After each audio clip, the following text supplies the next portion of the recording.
On to our last picornavirus, rhinovirus. The visual association for this virus should be pretty obvious. Rhinos. So our scene's going to take place at a rhino petting zoo. You know, those good old rhino petting zoos, next to the tiger and grizzly bear petting zoos.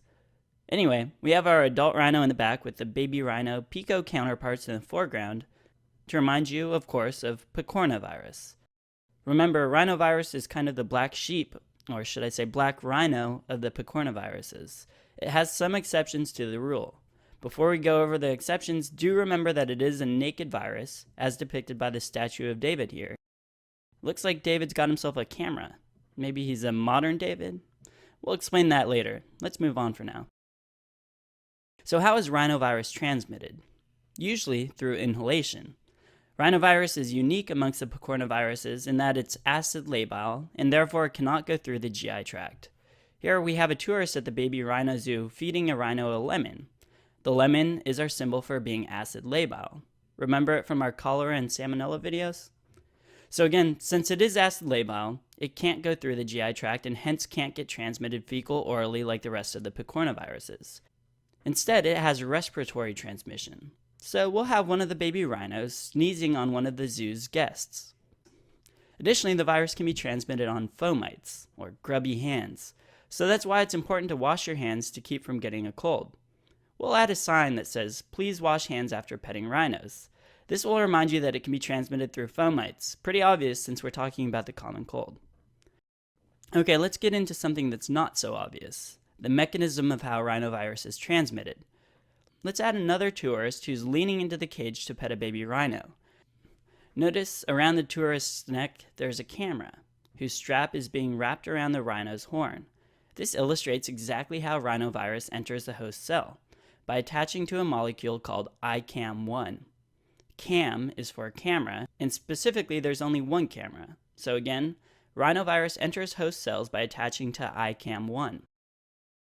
And this is why our statue of David has a camera in his hand. Okay, now turn your attention to the back of the enclosure where there are a few rhinos hanging out underneath the shade of a tree.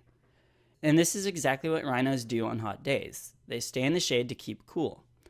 Just like the rhinos, rhinovirus also likes to keep to cooler temperatures and grows best in 33 degrees Celsius, which is slightly cooler than the average body temperature.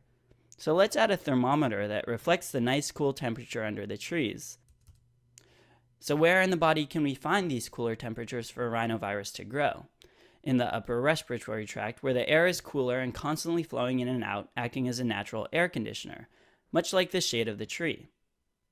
To help remember that it affects the upper respiratory tract, this rhino up front is playing in the mud, like a good rhino, and the mud is dripping down his face, off of his nose, down his chin, and even down on his neck.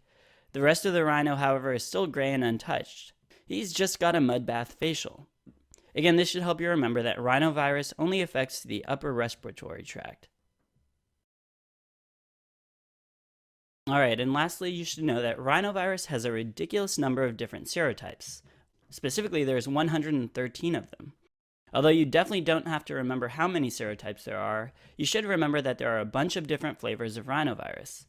We'll draw this luxurious canopy here, striped with multiple different colors, to represent the many different serotypes of rhinovirus.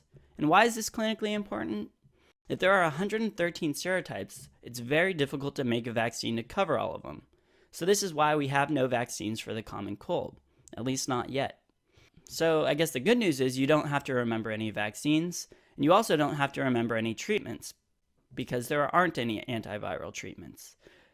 So when your aunt laughs at you for going through 4 years of medical school without knowing how to treat a cold, you'll have to take it. Or you can do what I do and just make up something different every time. So that's about it for rhinovirus.